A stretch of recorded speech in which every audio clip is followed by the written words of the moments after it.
Hey everybody, how you doing? It's Bruce here, Uncle Bruce here in a more and more sparsely decorated house. on my way to becoming a nomad, real quick. Oh man, we had furniture leave yesterday that is never coming back. Yeah, we're saying goodbye to some old pieces and friends, and what can I say? Jen and I are packing up and we're leaving Creston, heading for Calgary in a couple of weeks.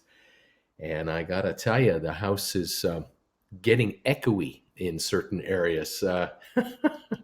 Yeah, you'll notice behind me, my stereo is fine. It's just over there off camera. It is getting ready for being packed today. But the unit that held it is gone. It's out of here, and all the albums are packed, and everything is packed that was in it. And yeah, it's getting kind of sparse around here, but that means progress, and that means we're getting ready to travel, and travel means change, and change is getting excited. The markets this morning are positive, but barely. We're up 9 on the Dow, we're up 3.4 on the S&P, and we're up 14 on NASDAQ. Oil is up 3 cents at 68.77. Of course, the big news this weekend was the Hurricane Ida coming into Louisiana, other states, and doing what it's going to do and has been doing already. And now the fallout, of course, as it passes north and becomes to a gigantic tropical storm and a real pain in the ass for the Appalachian area and all the other states towards the northeast. Now the fallout. What happens with power restoration in the south? How bad is the damage, flooding, and blah blah blah blah blah. Well, this is how it is. One of the things that's being talked about this morning, it started to be talked about, is the fact that 93%, I guess, of all Gulf of Mexico oil production has been shut in anticipation of the storm coming up. Now, the good news is that refineries have got a lot of storage of fuel, of raw oil and gas available to them, and there are a ton of giant oil tankers just offshore, waiting to come into the Houstons of the world and other places, Mobile and everywhere else, where the refineries are located to refine fuel. So there isn't going to be any real reduction or interruption of fuel for the United States consumer. But you got to restart everything. And of course, with power outages, you've got spotty stuff. You can be rest assured that there's no power outage at any refinery. They're not in the grid. They might be in the grid when the grid is up, but when the grid is down, they have their own generators. They have a lot of fuel they can use to power their own generators for their own electricity. Refineries just keep right on refining, and trucks keep right on trucking. It's just quite a matter of roads and pipelines and all that to make sure infrastructure is okay. But pipelines have a remarkable ability to withstand hurricanes, tornadoes, and all kinds of stuff. They're quite sophisticated, these pipelines. You can shut them down in sections. You can drain the lines out, and even if there's damage to the line, nothing leaks. A lot of pipelines are underground, and so they're completely protected from Mother Nature's wrath above ground. And so the U.S. Grid, the U.S. energy grid, is relatively good as long as you don't have hacks from hackers to shut down pipelines from a hacker point of view. Anyway, this week we'll hear probably more about oil and gas shortages or supply issues or delivery chain issues, and that might affect oil and gas prices because oil did go up last week about $10 a barrel or something like that, 58 to 68. But I think we've topped out. I think the damage will quickly come out as not as bad as it could have been. And now the thinking is, well, in the next month, we could be drowning in too much oil again. And so down goes the production. The other thing in the next month that's happening is this is the 30th of August.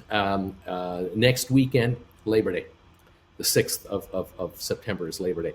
That's it for the summer driving season. Right after that, it's all over. And we've already noticed a dramatic cutback in airfare usage. We've noticed that airline passenger counts are dropping 22% already from the high of the July 4th neighborhood. That first week of July was the peak of air travel this year, and it's already off 22% from that point in time, and analysts are calling for it to drop more.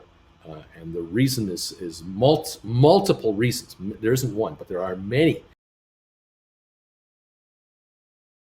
These are warrants that everyone received in a ratio of 3-1. If you have 3 shares of Cyxtera, you got a warrant. You have 100, you probably got 33 or 34. You got 300, you probably got 100 of them. And it's a gift to you. You can sell them on the open market. These trade on the market. You can cash out anytime you want, but they are good until 2026. 5 year, they're good for 5 years, and you can exercise them for give the company an $11.50 check, $11.50 check with 1 warrant, and you've got yourself another stock for $11.50. Obviously, the stock right now is trading less than $11.50, so you're not going to exercise your warrant with the company unless the stock breaks $11.50. But if the shares go from $8.33 where they are now to say $10 or $11, these will go up in value, like an option contract will go up in value. And depending how many you have, it's free money. So hang on, sit on them, and let the stock run up. If it does that, it goes into the $9.50, $10.50, $11.50 range. You might get $2, $2.50 for these. Free. You can sell them or you can exercise them. Your call. You don't have to do anything for a while. If you buy a contract for 1 strike price, can you turn around and sell it for another price, or must it be sold for the same price? Okay. Well, if you buy a $40 call contract, okay, it's a contract that has a $40 exercise price on it that expires next Friday, you're long that contract. You can only sell that contract. You can't change the terms of the contract. You can only sell the contract you got.